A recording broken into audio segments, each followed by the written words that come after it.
All right, hello everybody out there on the internet. Welcome to the Preferred Walk-On show, a college football show about college football. I obviously am Dimitri Zamaris. You might know me as Meech. Today, me and Jeremy are recording on a Monday, which is very different from our normal schedule. It is. But I'm going on vacation, so thank you to Jeremy for kind of adjusting his schedule on the fly to accommodate me, but more importantly, to accommodate our loyal viewers who I know would not know what to do with themselves if we didn't have an episode this week. The hundreds of thousands of you that watch that would have just rioted if we didn't have a show. We couldn't handle it, so I had to make sure that this Monday morning we can get something done. Right. Jeremy, obviously, as you can hear, still a little sick, recovering from a day trip that he took this weekend. Just one day, and it screwed with me again. You know what that means, man? It's you're washed. Well, I congratulations. I'm so washed, man. I can't do anything without getting sick these days.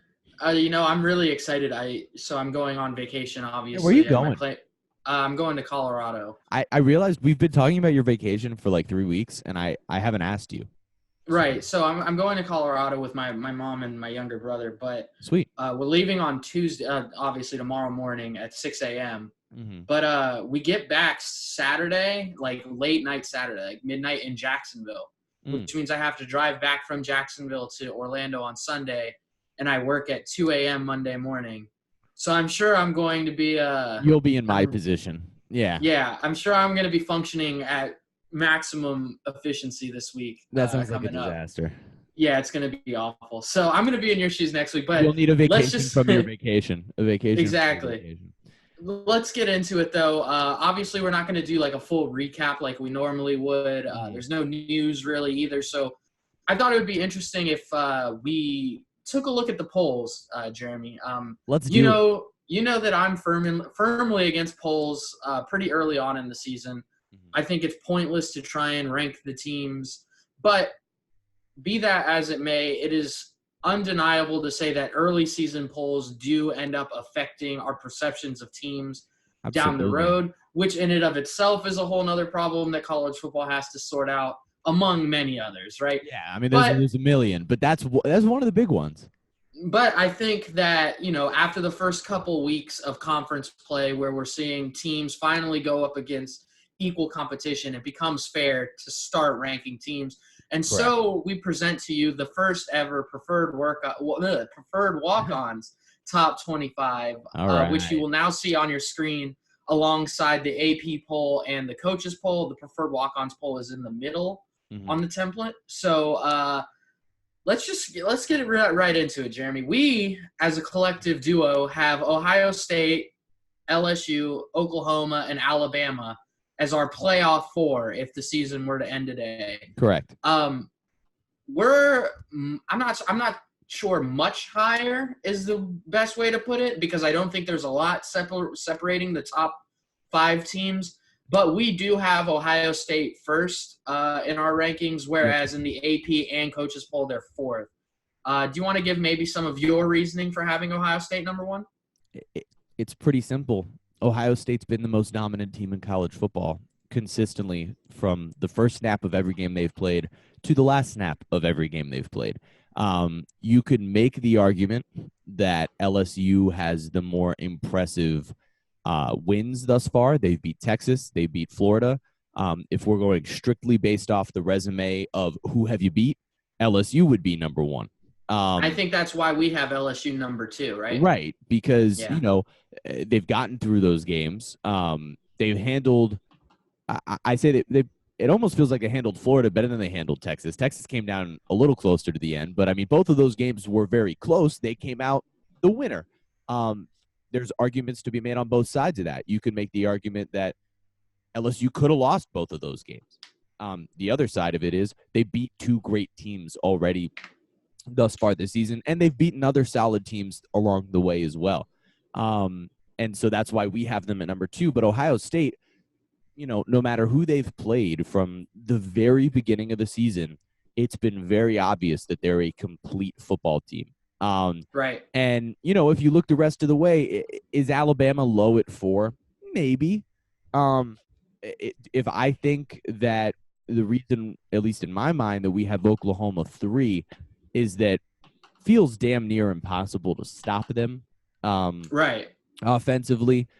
If there's a quarterback, ironically, that you think maybe could play well against in Alabama, might be the guy that used to play at Alabama, and Jalen Hurts. Right.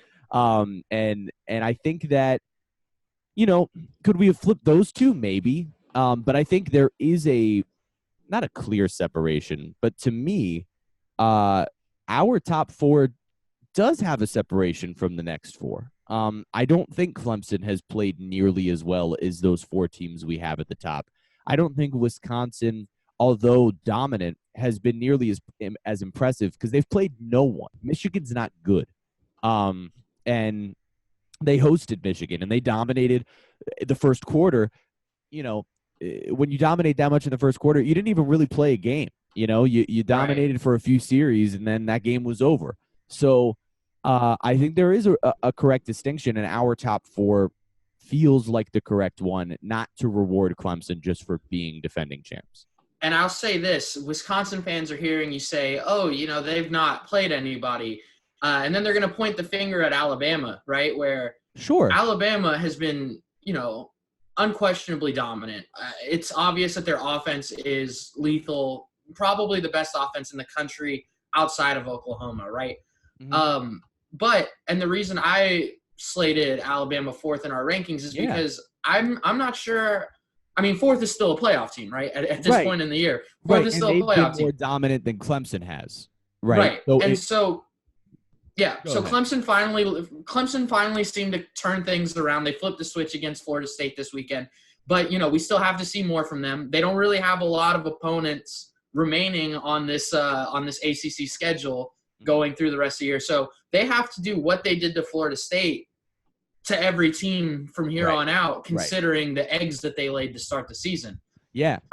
Wisconsin, for what it's worth, does have, and I know you said Michigan's bad. They are ranked 19th in our rankings. Might be a little higher than I care to have them, but we'll see what happens with them when they play Penn State this weekend. And they also have a win over Iowa, who is number 23 on our rankings. But these are things that are going to flesh themselves out, right? Well, I guess the big thing, too, is if you are Wisconsin and you're frustrated with our ranking of number 6, right? All the Wisconsin fans watching. Wisconsin being number 6, and for that matter, I could understand some Penn State fans being frustrated being number 8 behind Florida. To me, Florida has looked like the better football team, but that's another discussion. If you're Wisconsin, you have much more control over the rest of your schedule and what would make you a more impressive team than Clemson does. Clemson has no one left on that slate, right? And if you look at the rest of our top 4, like being at 6 for Wisconsin, you went out and you're in because Alabama or LSU is likely going to miss. And winning out would mean that they beat Ohio State as well. And winning out would mean you beat Ohio State. So Wisconsin sitting at number 6, this is no slight to you and the dominance thus far. It's just based on, if you had to take those 6 teams and put them in terms of like who's been the most impressive to me when I watched from the first snap to the last snap, Wisconsin's the 6th. And that doesn't mean that they're bad. It's clear that this year there is a top 6 in terms of who are the best teams in the country. We had it as 7. Georgia was one of them. It's kind of become clear. Maybe we let Georgia go by on reputation. They hadn't exactly dominated most of the year, and now they slipped up against South Carolina. So it is 6 of those teams. To be in that group means we consider you one of the elite teams in the country. Right, and I would say the same thing. Even Penn State has those opportunities. If Penn State comes out and stomps Michigan to in the same effect that Wisconsin did, then we're talking, that's a 3-team race in the Big Ten. And the Big Ten suddenly looks like maybe the best conference in the country, right? Right. Well, that's the interesting part. And after, I tweeted it out after the Miami Virginia game, which was just one of the worst. One of the worst football games. I had to for my job. I had to log the game, handwrite every single play. Every play, yeah. And it was torture. I wondered what I did to deserve it. But after watching that and considering Miami and Virginia are probably 2 of the better teams in the ACC, to be quite honest, It's become increasingly clear. It's not Power 5. It's not. The Pac-12 and the ACC are not on the same level as the Big 12, Big 10, and SEC. They're not. And what's crazy is that the Pac-12 is sitting here and like, don't compare us to the ACC. The ACC is just awful this year, right? To me, it's become increasingly clear that just in terms the top end talent and then even the depth of the conferences. So if you're gonna call it a Power 5, then you should be grouping in the American Athletic Conference and maybe even Mountain West into that group. If you're gonna, because the Pac-12 and ACC, to create a separation like that, they are not head and shoulders better than those next two conferences.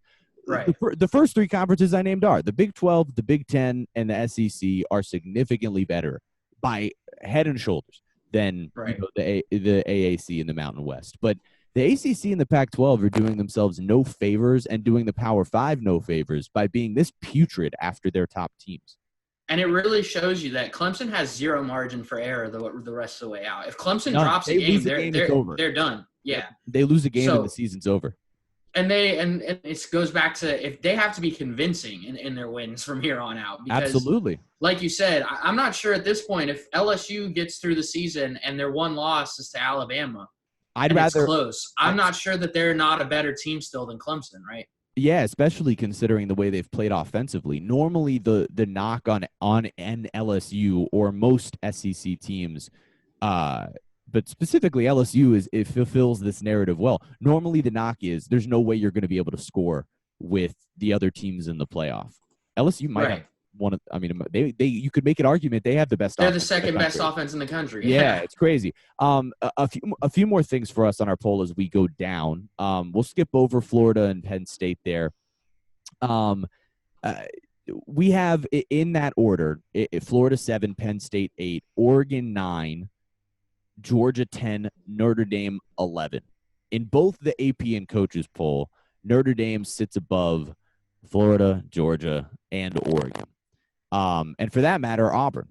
To me, that's an utter disaster. I don't understand how you rank Notre Dame above Georgia when Georgia beat Notre Dame. Yeah, I understand that Georgia's loss is against South Carolina, but had it not been for one of the most consistent college kickers of like the last decade shanking an overtime field goal and just abysmal coaching decisions from Kirby Smart, I mean, Georgia went from 3 to 10. Right, and that's part of the game. And it's part of the game. Look, the kicking is part of the game. Miami fans will tell you that they'd be undefeated if they had a kicker. And the coaching is obviously a part of the game. Us UCF fans, we can complain about Josh Heupel all we want. They're 4-2. It's part of the game. Right. That said, when we do this sort of transitive property thing, when we go, oh, well, that team beat that team, how can they be ranked above? So a lot of the time that we have these conversations, it's like, a team like late in the year, like Pitt being ranked 24th, and they beat Clemson, and Pitt fans are like, how can we re-ranked below Clemson? It's like, because you have 4 more losses than they do. In this scenario where Notre Dame has 1 loss and Georgia has 1 loss, and Georgia beat Notre Dame, and Notre Dame hasn't really done anything all that impressive otherwise. It's not like they've beat the tougher teams that are at the end of their schedule. They haven't played Michigan yet. Things like that. I'm very weird about Michigan. I'm sorry. But you're fine. But Notre Dame hasn't exactly been this overwhelming juggernaut outside of the Georgia game. So I get if Notre Dame was winning every other game by 50 and beating good opponents, then fine. But they just barely squeaked by USC this past weekend. Like, it's not – they're not out here dominating. So to have them ranked above Georgia, to me, is a joke. That said, Georgia and Florida both control their own destiny.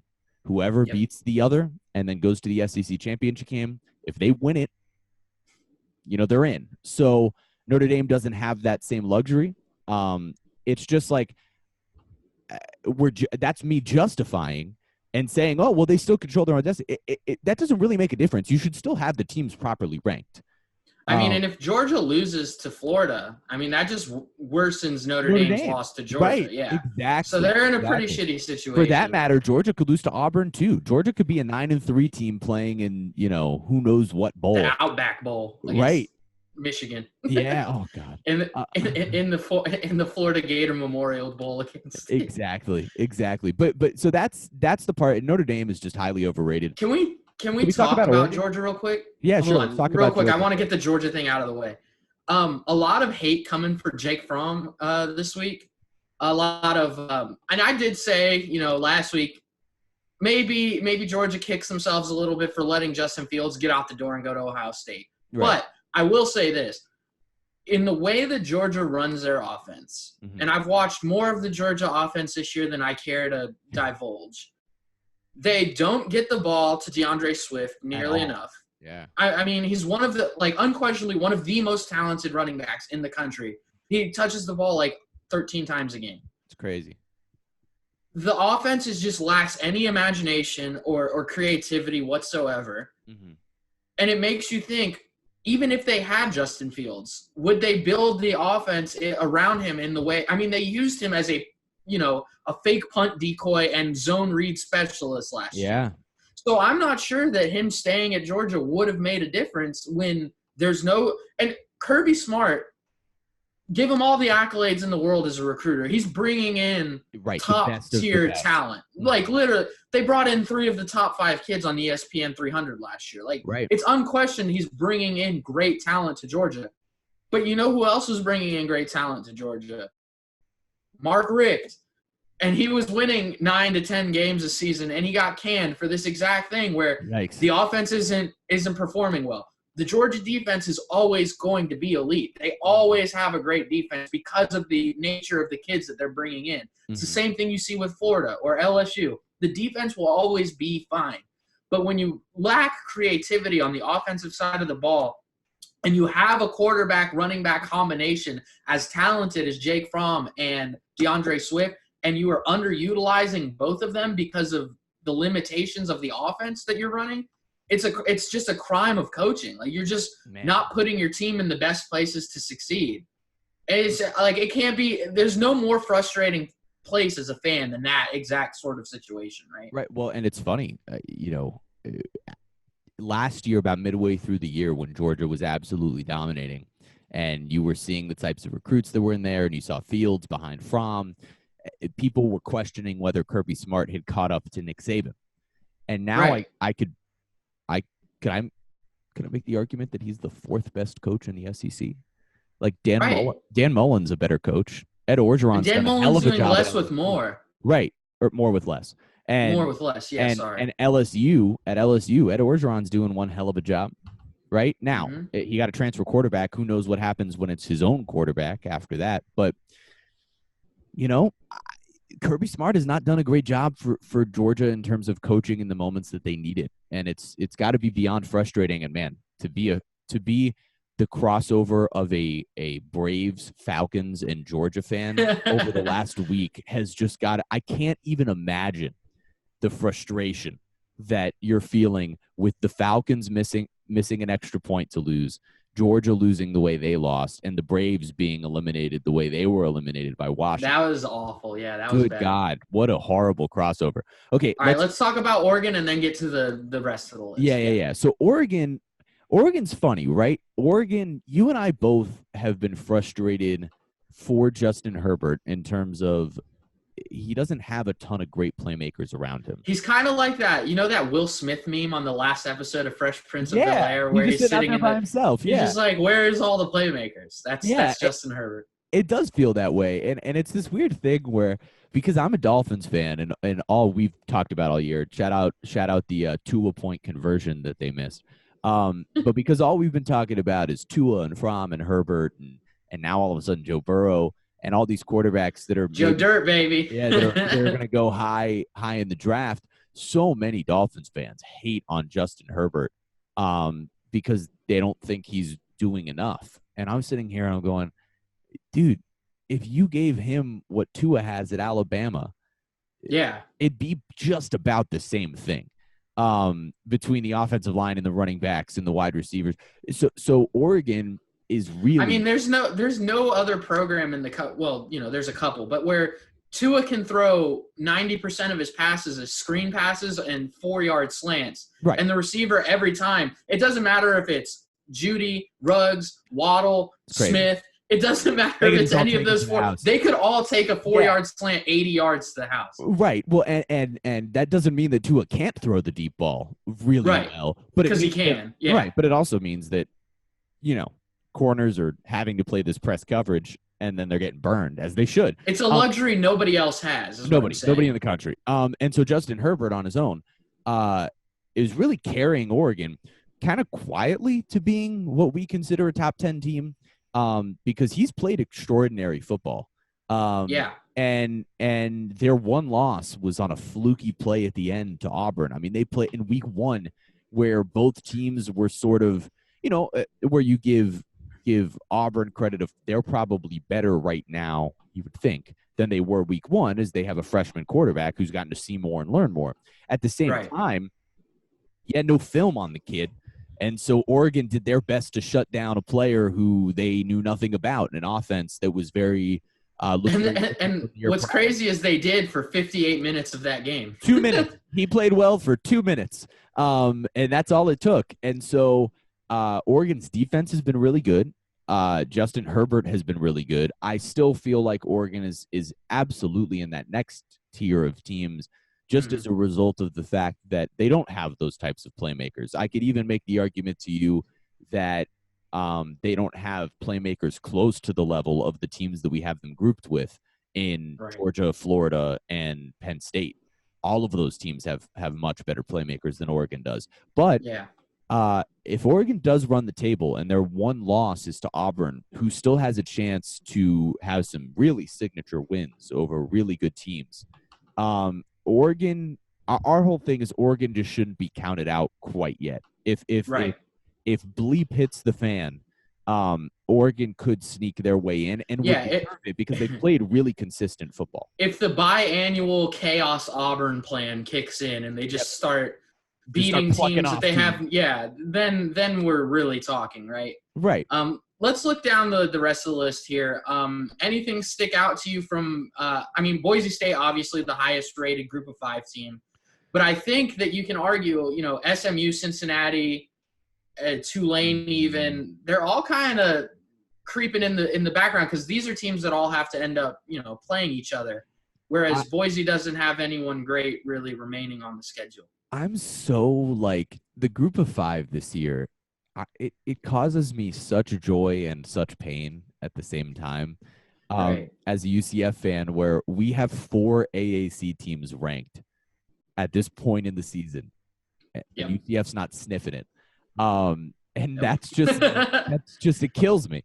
But if we are going strictly to the teams that are there, shout out Appalachian State for being ranked. They're in our not honorable others receiving votes. Yeah, they're 26. They're right there.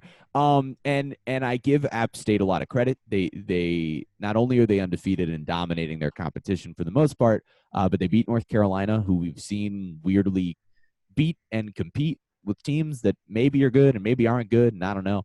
But North Carolina is a funky team this year, but they beat them. And with that Power 5 win, that's what's gotten them here. I think what it is that a lot of the AP voters and the coaches right now are looking at all of the mayhem after the top, 10 teams or so and going, who the hell should be in our top 25? And they look at App State and they go, they're undefeated. Sure, we'll throw them a bone, put them at 24. They're not going to move. That's the thing. They have no way to do anything impressive. So they're going to sit at 24, 23, 22. They're not going to get any higher than that. They might top out at 20, but I don't see them getting into the teams, right? Right. Yeah. And so the likelihood is that it's going to ultimately, it may come down to when it comes to the group of 5 representative in a bowl game, right? It's going to come down to, is a 1-loss AAC team or Boise, or 1-loss Boise ranked higher than App State. Ultimately, I think that's what's going to happen, and it's going to be really ironic based off of the way the last couple of years have gone when we talk about, undefeated teams deserve representation, and then in the group of 5 were having the same issue. But nonetheless, when you do look at the teams that are there, it's a shame that Tulane is not ranked in the AP poll yet. Yeah, no, I feel like that's a direct shot at you and me specifically. Yeah, it's specific. It's specific racism toward Greek people. It is and Cajuns. It is playfully anti-Semitic, and I will not stand for this slander of our show and the people who think the way we do any longer. We have to get Tulane gear. I'm sorry. We have to. No, I think we do, actually. No, I really think we do. The white shirt with the angry green wave is just it's just beautiful. It's awesome. Yeah, we might need to get that. But nonetheless, okay, when we actually talk about the football, if you look at the differences between our poll and the AP poll in that way, Tulane is obviously a team that deserves to be in there. They've played outstanding football. They have a chance this weekend, which we'll get to make a statement that would get them, I imagine, into the top 25, no matter what. Right. Temple, we have as our 25th team because they had a really big win this weekend. They beat Memphis, who was a ranked team. They have played outstanding football throughout the year. Anthony Russo is a damn good quarterback. You know, it's what we talked about last week. He played really well at home. And you know, SMU being at 18, look, they're getting plenty of love. Even though the reality is, I could make the argument to you that of Temple, Tulane, Cincinnati, and SMU, really SMU's played the worst football of the bunch. They've skated by a few times, but they have that weird magic thing going on this year. Where they, team of destiny type feeling. And like we talked about with Tulane. It's the Jeremy Taché seal of approval carrying them to victory. Yeah, I mean, I guess so. What do you want from me? But what are your thoughts on basically the way the rest of our top 25 shakes out? You know, the group of 5 is getting a lot of representation. I mean, that's 5 teams right there between Boise and then the 4 AAC teams. Right. And like we said, we did have App State right on the fringes.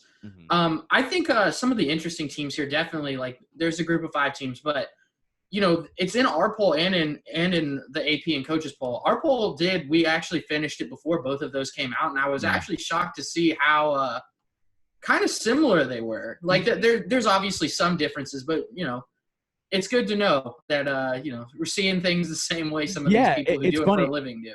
Right. Our top 25, there's only a couple of teams on the border there that didn't get in. And then the order, it's a little jangled up, but it's not like we have teams that are 6 or 7 spots apart. You know, we're seeing things sort of the same way. I will say Baylor and Minnesota both being undefeated at this point of the year is interesting to me. Absolutely. I don't think Minnesota has an actual chance to win the Big Ten West with how well Wisconsin is playing. No. But it is fun to have them here. Rowing the damn boat, as PJ Fleck would like to say. Good for PJ Fleck, man. Look, it's funny. So they crushed Nebraska this past weekend. They did. Nebraska looks like maybe the worst team in the Big Ten, which is that's hold on, the worst non-Rutgers team in the Big Ten. Right. Rutgers doesn't count for anything. Rutgers isn't a football team. Yeah, Rutgers is a wasteland. It's a nuclear waste dump. So, all I was going to say is Minnesota destroying Nebraska. There's this weird thing that if I'm Nebraska, I can take from that, which is PJ Fleck came in and everybody sort of anticipated that Minnesota was going to instantly compete at a super high level. It's taken a few years here. Right. You know, he was there, I think, 2 years before Scott Frost got to Nebraska. So it's I think this is his 3rd or 4th season. I think it's his 4th season at Minnesota. And so, you know, now they're competing at a higher level within the Big Ten. They're not, and they were a bowl team, but now they're like pushing. Right, they're threatening now for 9 or 10 wins, right? Right, and not only are they threatening for 9 and 10 wins, but if they beat Wisconsin, they control their own destiny, right? I mean, it's not going to happen more likely than not, but they're in that position, and that's all you can sort of ask for at this point. And so if you're Nebraska, who looks like utter garbage through 2 seasons of Scott Frost, Minnesota didn't look much better through two seasons of PJ Fleck. A little bit, but not much. And so that's the little bit of solace you can take, which is at some programs, coaches come in and immediately turn it around and you're dominant and you're, winning 10, 11 games immediately. It doesn't always happen. And so, that's a little bit of solace you can take, but good God, Nebraska. Some group of 5 schools is going to buy low on Scott Frost if he gets canned at Nebraska and have a very good next couple of seasons. Oh, my God, of course they will. But he's not going to get fired in Nebraska. I mean, if he gets fired in Nebraska, UCF should fire Josh Heupel and bring back Scott Frost. Get out of here. I mean, for sure, right? Yeah. Screw All it. right, let's move on to our Saturday six-pack here, Jeremy. Let's do this. Quick recap of last week. I believe we both went 4-2. Yeah. Oklahoma over Texas. That game was actually – the score was closer than the game was. Mm-hmm. Oklahoma dominated. It ended up only winning by 7. Which good for whoever bet the Texas 10.5. That was a nice little back to the cover there. Yeah. Alabama beat A&M pretty handily, which we both had. Penn State beat Iowa, which we both had. LSU pulled away from Florida in the second half to pull off the win, which we both had. I almost laid a little bit of money on that for Florida, and it would have been at 13.5, and I'm so glad I didn't. Temple beat Memphis, which we both talked about as a possibility, but neither of us had the stones to pick. We didn't have the guts. And then Notre Dame beat USC, which also came down kind of to the wire. And I won that one, which brings us to 24-10 is my record for the year. And you are back up at 500 though, my friend, 18-18. I'll take it. Yep. That's, can't ask for more than that. Let's get into game 1 though here. Oregon versus Washington. Mm-hmm. Okay. Washington's at home. Yeah. Jacob Eason has been pretty much dog shit when playing against Power 5 opponents. He's been horrible. And now they're playing weird, right? He's so talented. Right. Yeah. It's strange, right? And he's got Chris Peterson coaching him. It's very strange. Because Chris Peterson has done much, much more with much less, like aggressively less talented players than Jake. For like over a decade. Yeah, it's been like Jake Browning is example number 1, right? And then there's Kellen Moore. Kellen Moore, right. Yeah. Oregon's defense, though, absolutely no joke coming in now. Mm-hmm. Jacob Eason's this might be the best defense Jacob Eason has played all season. Which doesn't really spell a good ending because they did have Cal at home earlier this season, and we saw what Cal did to them. Jacob Eason, I believe, threw for like 115 yards and 2 interceptions in that game. Mm-hmm. But I will say this. Washington's defense should be able to hold pretty strongly against Oregon's offense, and considering there is no playmaking anywhere to be found on Oregon's offense. So Washington – and this is where it gets interesting. Washington's season has been basically nuked at this point, right? Yeah.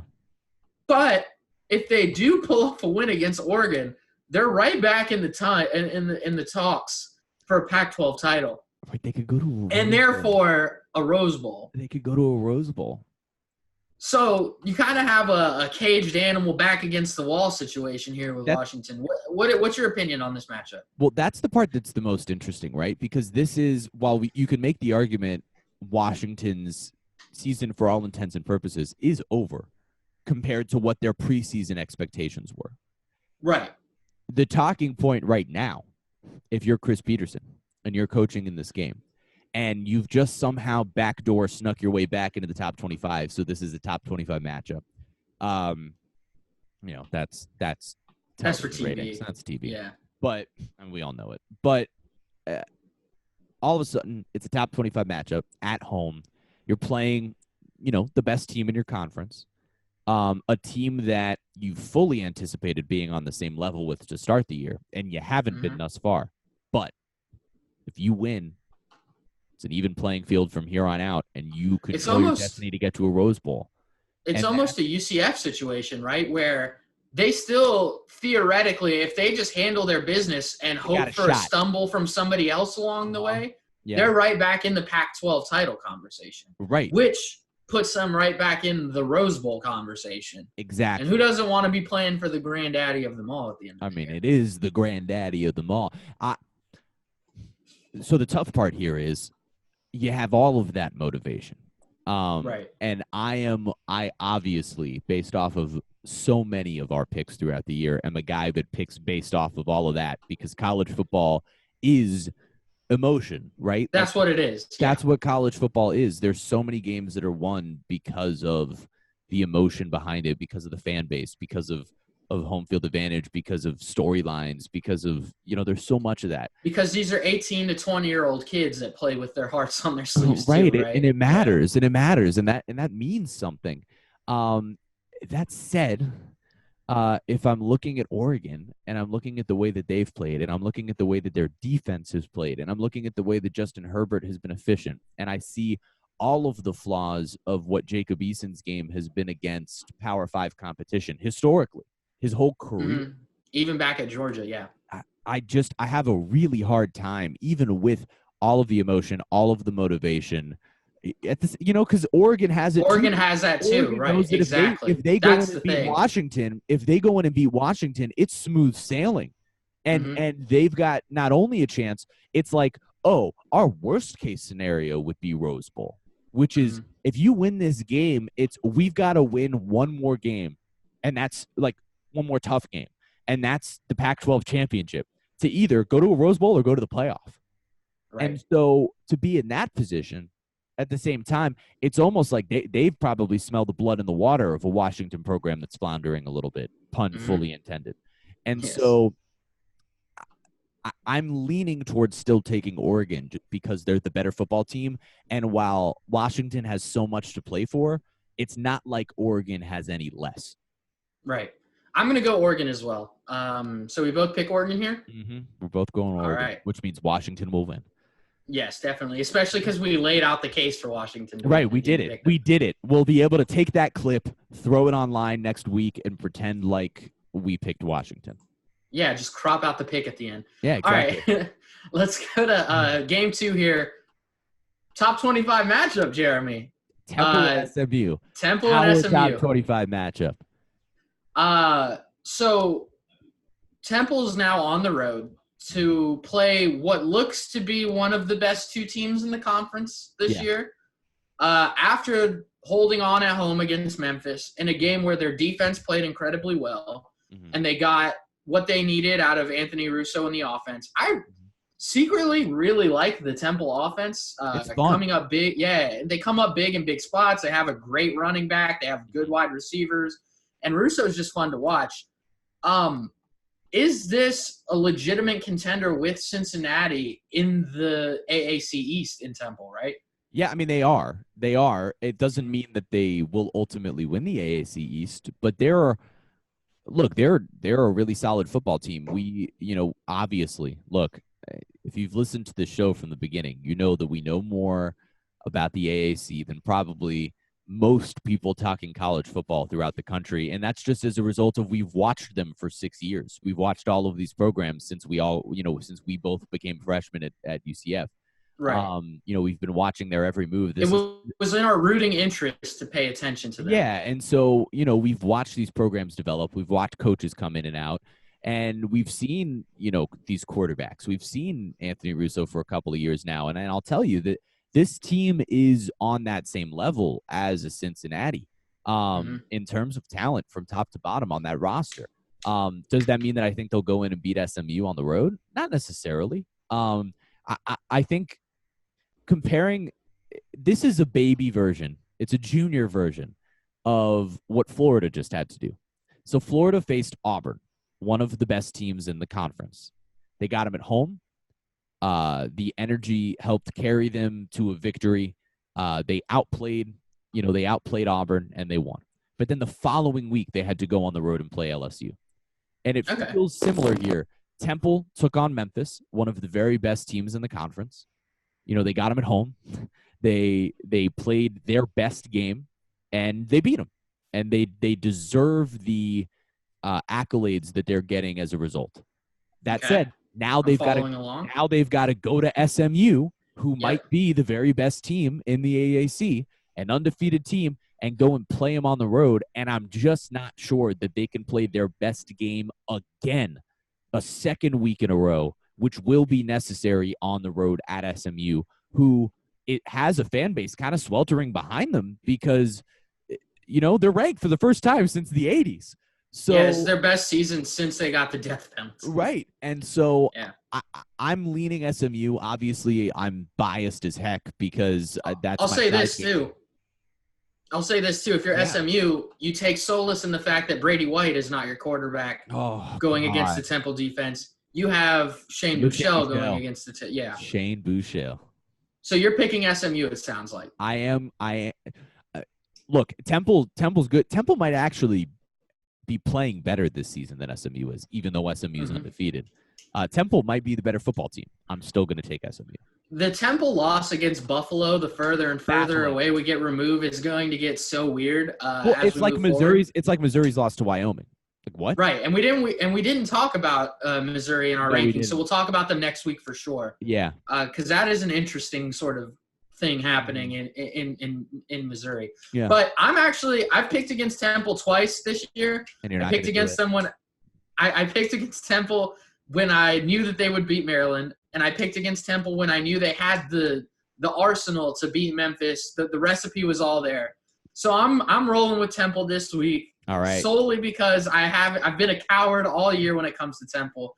So I might as well lean in and pick them here for the upset against SMU. All right. So I have no other reason other than that. No, I get it. Sometimes that's how you got to do it. All right, moving to game 3. Baylor at Oklahoma State. What a weird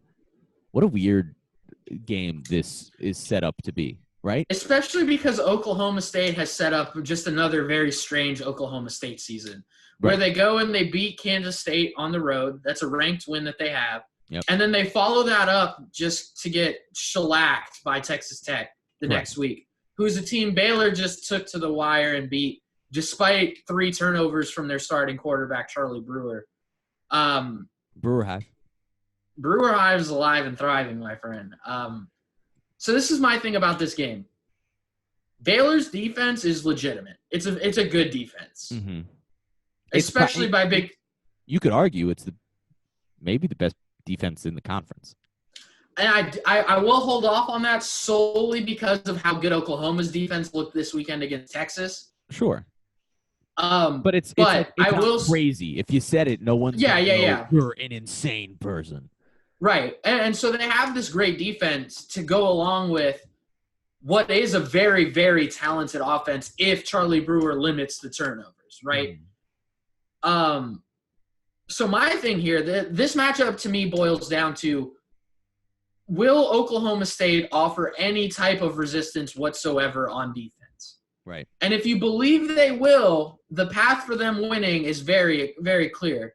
They can control the tempo with Chuba Hubbard, and they can hit the deep shots to Tylan Wallace.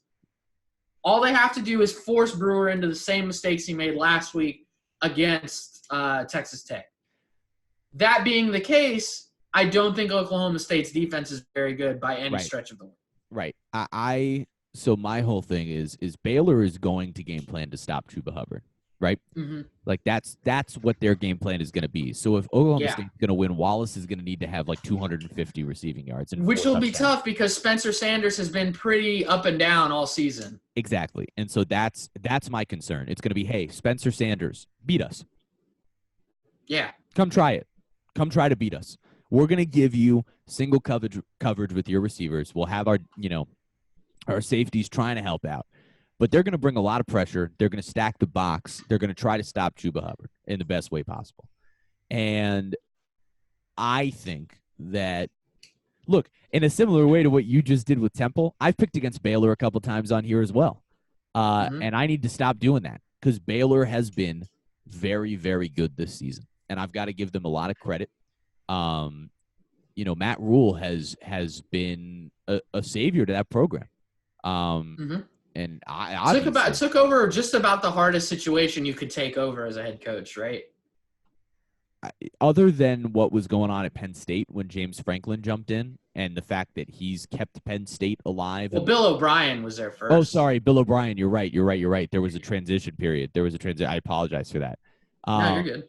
But to be able to take Baylor in the situation that they were in and turn them into what's now legit, like they're going to consistently be in the top 25 for years to come again. And he's done an incredible job, and I trust that defense even on the road. Oklahoma State's the team that every single week is playing a weird shootout game in the Big 12. They're like, when I think Big 12, I don't even think of Oklahoma or Texas.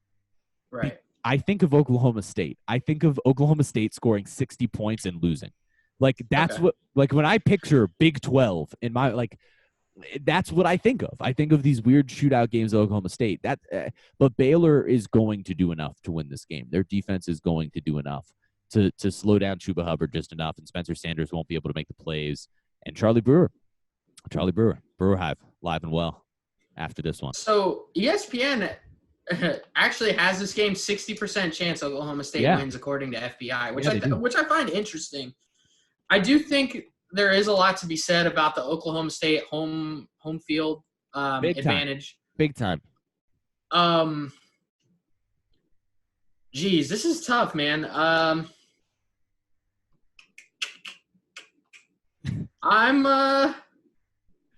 Do it. Fuck it. Oklahoma State's gonna beat Baylor. I knew it. I'm picking Oklahoma State. I just believe in. It's a very Jeremy pick to make. That's normally what I would do. Which is what worse. Yeah, which is worse, but that's okay. All right, let's move on here. This game interests me a lot. Arizona State on the road against Utah in what is basically the Pac-12 South title game. It's a top 20 matchup. It's a top 15 matchup according to our rankings, I believe. Oh, no, Arizona State's right outside. Yeah. Yeah, but you're right. These are two very good teams, and I just want to go on record. 2 weeks ago when Arizona State beat Cal, I had them in my quick hitters only to bring up the fact that Jaden Daniels is going to be a legitimate stud for this program at quarterback. And sure enough, he leads them to a game-winning drive where he has like a 16-yard touchdown to ice it. This week, I believe they played Washington State. Yeah. And sure enough, I see 15 to 20 tweets from college football writers around the country going, "Oh, he's so good. Jaden Daniels, like Herm Edwards has himself a real good player here." It's like, yeah, if you'd been paying attention. If you were watching the Preferred Walk-Ons. Yeah, he's been this way the entire season. Like, he's been, like, as a true freshman, he only has 8 passing touchdowns on the season, but he's just so calm, cool, and collected.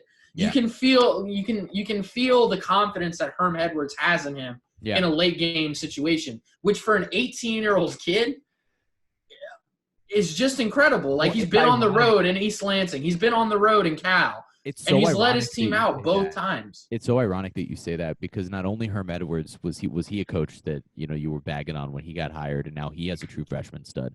But it reminds me of Mac Brown with Sam Howell. Like, Sam Howell's the same thing.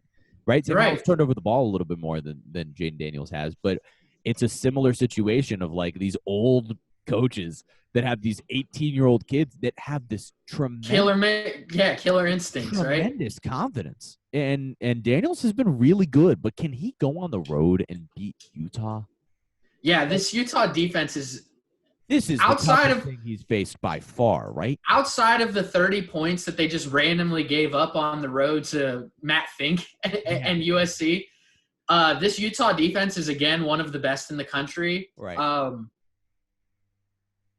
But so this is my thing, is Arizona State is very adaptable in a sense where if you want to get ugly and just play an ugly 10-7 game, they're down to do it, right? Like, they did it against Michigan State, whose defense, while it has felt like it's fallen off a bit, I do think is near the same level as Utah, right? Sure.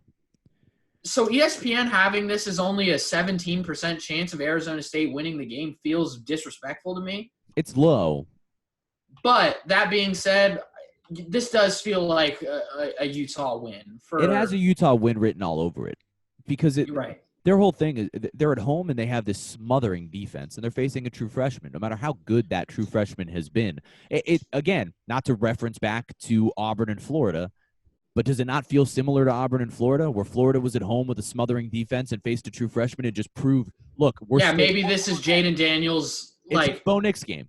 It's his Bo Nix, Dylan Gabriel. It happens. Copy paste any true freshman on the road type thing here. Yeah, against a solid defense, and that sort of feels like it's bound to happen. And quietly, the Utah offense has been really good. Right, while you do have a situation where Arizona State has played way better than I think either of us anticipated they played before the season. At the same time, Utah's the better football team, like top to bottom, they're the better football team, and they're playing at home. They have everything on the line, like you said. It's a de facto Pac-12 South title game. Utah has to win this game. I'm not saying they're necessarily going to win by double digits. I'm not saying it's going to be a blowout because I think Arizona State will hang in there at least in the first half. But this is one of those like 24-13 or 20-14 type of games. If you're going to say anything about Arizona State, you just say they're consistent. This is going to be a competitive game. Absolutely. It just feels like too much Utah here. Yep, I agree. So Utah it is. All right, so we both have Utah there. Yep. Let's move on to another AAC game in our Tulane versus heading on the road to go play Memphis. Both teams are 5-1, but only one of them is ranked in the Preferred Walk-Ons top 25 and holds a special place in our hearts. Yes. By the way, before we get to this one, I just want to say SMU and Temple should have been College game day. Yeah, it should have been. Okay, let's just move back to this now. I just had to get that out there. So I'm just going to come right out and say I'm picking Tulane to win this game. Yeah. Brady White sucks. Did everything that you said was wrong with him in this last game. That being said, I will say Memphis's defense has been really shaky, good. But it's been shaky. Like when it matters. Right. It's been bend don't break, and then they keep breaking at the worst time. Right. But so if you look at Memphis's schedule, they have the win against Ole Miss to open the season. But other than that, they've beaten Southern, they've beaten the University of South Alabama, they've beaten the Troops at Navy, and they've beaten ULM Monroe. None of those teams – meanwhile, you look at Tulane's schedule, they had a 24-6 loss against Auburn, which I would argue is about as good of a loss as any team in the AAC has at this point. For sure. Especially when you compare it to Cincinnati getting drubbed against Ohio State. Mm-hmm. They beat Montana State, which, okay, I'll give you. That's not very impressive. Yeah. They beat Houston. Right. Again. No, but that was De'Aaron King's Houston. Yeah, exactly. And they beat Army on the road, who would unquestionably be the best team Memphis has played all season. Well, and Army would probably, had they not lost that game, probably be a top 25 team right now. Right. And then they beat UConn. They crushed UConn. But that's what top level teams in this conference do. They crush. And this is all for me to come back to say they're only allowing 19 points per game on defense. This is a very good defense. Like when we talk about Tulane, we talk about the offense just because it's so fun to watch. But this defense is so good that I think that they will do the same things that Temple did to disrupt Brady White. Because Gainwell, the running back for Memphis, is incredible. DeMonte Coxey for Memphis is incredible. Mm-hmm. Brady White is just not good enough in the big moments, and it feels like this is going to be a close game where I just don't trust him. And Tulane has 4 running backs and Justin McMillan running the ball well enough. They're running for almost 300 yards a game. They're going to control the pace of this one. That's exactly it. And that's why I have Tulane winning this one. Yeah, I agree with everything you said. Memphis is at home, which helps, right? Right. It's certainly better than going into New Orleans. Did you know that Brady White is a 5th-year junior? What? Yeah, he's a 5th-year junior. So he redshirted at wherever he was. Mm-hmm. I believe he might have – they explained it on the broadcast against Temple, but I was just only halfway listening because, I was tweeting while I was watching, as I always do. Yeah. But, so he's a 5th-year senior. He's a transfer. He didn't start at Memphis. I forgot where they said he started his career. But He's a fifth-year junior, and he still has one more year of eligibility remaining. I don't enjoy watching him play football, and I think that even though they're at home, like you said, number one, Memphis's offense with Brady White has not been consistent enough, no matter how good. You have Patrick Taylor, you have Devontae Coxey. They have. He was at Arizona State in 2016. I don't even understand. I can't comprehend that. But he has not been good enough. And I hate in college football, throwing one dude under the bus. I really do. We make these jokes, and I crap on Brady White all the time. But like, it's frustrating. It's frustrating if you're Memphis, right? Because what if their demise also comes this year, in the year that UCF is down, when UCF was the only reason the last 2 years that you weren't going to New Year's Six bowl games? Like, right? It's got to be infuriating as a Memphis fan to watch Brady White play, and just come up short time after time after time. Well, what's crazy too is Memphis quietly has had a pretty good run of quarterbacks. It's been a great run of quarterbacks before that. With Paxton Lynch and what was the kid? There was from a kid Tennessee, with the tattoos. You know what I'm talking about? I know exactly. I hate myself. You're gonna look it up while I sit here. Yeah. And talk. But Memphis is good. But their defense hasn't been as dominant as I think we anticipated. They're a very good defense, and if they showed up and played great on Saturday, I wouldn't be surprised at all. Like, if they showed up and beat Tulane. Riley Ferguson is the Riley Ferguson, of course, right after Paxton Lynch, who was great. He was awesome. And so if their defense shows up and all of a sudden shuts down Tulane and they win a game, am I going to be like totally surprised? No, because they have a really talented defense. But based off of everything that's happened this year, the type of momentum that Tulane has, the way that they run the ball, the way that their defense has been playing, I don't see a way where Memphis can handle all of that. I just think that Tulane is going to control the pace of the game. They're going to score enough to win, and it's going to be one of those games where Tulane puts up, 27 or 30 points and holds Memphis down, maybe in the teens. This feels like Tulane has to win this game, and if they don't, we're both going to be wholeheartedly devastated. Oh, I will. I'll cry. I'll probably cry. Here's the deal. If they win, that's when we order our Tulane gear. Yeah, definitely. All right, perfect. All right, the last game. So, yep, we don't have to spend a lot of time on this because this is the game day game for the week, which you alluded to earlier. Ugh. Hear me out. Do it. This feels like a game that either Penn State dominates and just destroys Michigan, or Michigan wins by 3. Yeah. But that being said, I think Penn State's going to win by like 21 points. Penn State is so much better than Michigan. Does that mean Michigan can't win? No. But Penn State is so much better. And the way that Michigan can come into this game is, look, we're still ranked. We still have our our goals ahead of us. There's still only the conversation on Michigan is so funny because it's Michigan and they're still only 5-1. Right. They're just the most uninspiring 5-1 team I've ever seen. Right. And so, after the win over Iowa, after the win over the weird sneaky win over Illinois, after Illinois came back, shout out Lovie Smith-Beard. That was a weird game, man. What a weird situation. Michigan's not even close to the level of Penn State, but could they win? Sure. Will they win? No. Penn State's defense should win this game. Penn State should win this game by 3 touchdowns. That's what I was saying. It feels like a game they should win by 21. So this goes one of two ways. Either Penn State wins by 3 touchdowns or they lose by 3 points. Right, because they might lay a total egg. It's not impossible.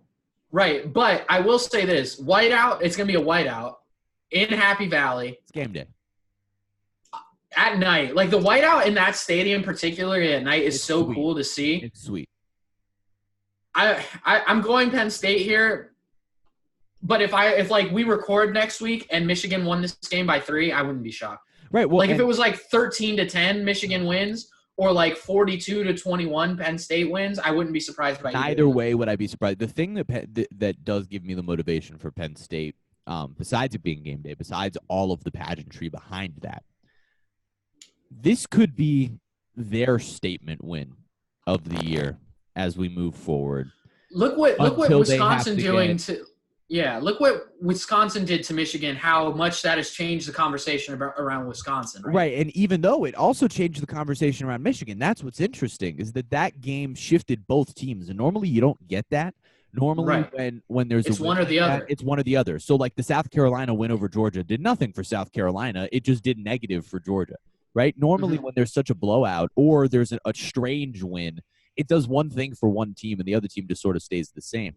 That's not the case. And if Penn State dominates Michigan, their narrative is already, penciled in. It's just going to be positive for Penn State. And I think that, this could be their big win that shows, look, we're in this tier with the rest of the guys. Will we get to the playoff? Who knows? But they can show on Saturday night we're in that same tier with that top 6 group, and we're undefeated for a reason. So I'm going Penn State too. Let's go through our picks for the week one last time. We both have Oregon over Washington, I believe. Yes, we do. You picked SMU to win at home. I took Temple. I took Oklahoma State to win at home, which I don't feel great about. You took Baylor. Right, for the opposite. We literally did the opposite things there. Right. We both picked Utah to win against Arizona State. Yep. We both picked Tulane against Memphis, and we both picked Penn State against Michigan. All right, Grown Man of the Week. All right. For me, you can't go anywhere else. We've talked about the Georgia upset multiple times already, but Israel Mukumau for South Carolina, 3 interceptions, all 3 of Jake Fromm's picks. He took one of them to the house for a touchdown, and for good measure, he also had 11 tackles, led the team in tackles. Man. Yeah, just a great game. An unbelievable week for him. Yep, and you have a man who turned the Texas secondary into traffic cones. CeeDee Lamb is silly. He's so good. It's crazy to think that he's been this good all along, right? But he has been overshadowed by Marquise Brown. Just like the Oklahoma offense is just an embarrassment of riches, right? Right. Well, I mean, it's like Oklahoma and their receivers, Alabama and their receivers, but CeeDee Lamb. 10 catches, $171 and 3 touchdowns in the biggest game of the year for Oklahoma. I could have made Jalen Hurts the Grown Man of the Week. Jalen Hurts was really good. Jalen Hurts ran for 130 and threw for 250. But when 170 of it goes to CeeDee Lamb, it also makes you realize, okay, that guy was the real grown man in this scenario. Real quick on the Hurts front, Heisman favorite, Burrow or Hurts right now? For me, it's Burrow, even though Hurts has the stats. Hurts has a chance. You know what I thought about the other day, and because I have to do this. I thought about the other day that if Mackenzie Milton never got hurt in a year where the Heisman conversation's a little funky, and UCF probably still would have a 35. Why do you do this to yourself? I just thought about it. They'd still have a 35-game win streak going because they would have beat LSU last year with Mackenzie Milton. I am so certain of that. And they'd be undefeated, and they'd probably be a top 6 or 7 team in the country right now. They'd be in there with that group. He'd be the Heisman favorite. He'd be the Heisman favorite. It just sucks. Okay. Okay. Anyway. Most college football thing, I don't have one for this, but I see you added one, so tell me about it. Yeah, I added one in there. I just thought it was hilarious. After Georgia lost, we're harping on them. They had when it was 17-17, I think they tied the game at 17-17. They tweeted about it, whatever, like normal. And then for 27 hours after that tweet, they didn't say a single thing. Radio silence on the Georgia front. And it's this funny thing because you wonder with college media if they sort of need to go, okay, what's our spin here? Right? Mm-hmm. Because, you can't just put up the score. I mean, you could. They could have just put up the score graphic. It's not that hard. But at the same time, you wonder, okay, what's the spin that we want? Do we want positive going forward? We control our own future. Do we want, we're upset and then that? And so you got to kind of have that conversation from the PR perspective. And it took 27 hours. And then what they came to was a line that one of the players or one of the coaches said, which is, when it gets thicker, we get tighter. Okay. Sure. All right. Sounds like if you were making like a pasta sauce on the stovetop. Yep. Sounds great. Really motivating. So yeah, Georgia's Twitter was just the most college football thing I saw this week, which was just utter panic after a loss that they didn't anticipate. All right, let's go to our onion hangers. So let's do it. I have Louisville beating Clemson. I love that. Love that. The onion hangers are just going to start getting more and more ridiculous as as the teams start separating themselves, right? Exactly. So Louisville beat Wake Forest, which, as you know, was like a team that I hold very close to my heart. Yeah, of course. So this is I do actually have some rationale behind this. That's fine. Give me it. Clemson finally plays a huge game and just beats the brakes off of Florida State last week, right? Right. They have to go on the road now for a noon game against a Louisville team who's feeling pretty goddamn good about themselves. Yep. And can score. Right, and can score like with the best of them. Mm-hmm. I'm just saying there is a path where Louisville maybe jumps out to a lead and just by the skin of their teeth maybe holds on to it at the end. Right. That would be the way to do it. Where if Louisville, if they jump out to like a 35-14 halftime lead out of nowhere, something crazy like that, or like 21-0 in the first quarter, and it's right, and then they win like 35-28, and just stop. Yeah, you know what I mean? Yeah, like 38-35. Right. All right. It's not impossible. Mine, it's the same type of deal, right? There's all these games. It's like it's starting to get more and more ridiculous. I've got Arkansas at home over Auburn. The reason I say this is that I looked at all those noon games. I could have gone Illinois. The noon slate this week is depressing. It's horrible. Illinois over Wisconsin would have been a fun one. But they're just terrible, Illinois. And so Arkansas, while Arkansas I think is either 3-3 or 4-2, I did see maybe they're even 2-4. I'm not entirely sure, but all of their games, none of them have been further than 10 points apart, no matter who they've played. They've all been close. And so my thought process is Arkansas is at home. They have an insane fan base. This is, maybe it's their maybe winnable crazy upset, right? Like it's with again freshman on the road and Bo Nix. Yeah, it's not impossible. I'll say this: I appreciate the onions of picking a team that beat Portland State by 7 and lost to San Jose State by 8. I appreciate the cojones of picking that team to beat Auburn. That's neither game was in double digits, so that's true. And they did hold strong against Texas A&M. That's what I'm saying. They got a shot. They're going to get smoked. But they got a shot. And that's all that matters. All right. Good stuff, buddy. All right. Great week. We'll be back next week where we will do previews along with our reviews along with our previews. This ended up going about the same length as a regular episode. We're the worst. We are. But yeah. All right. Great show. And everyone let us know why we're wrong.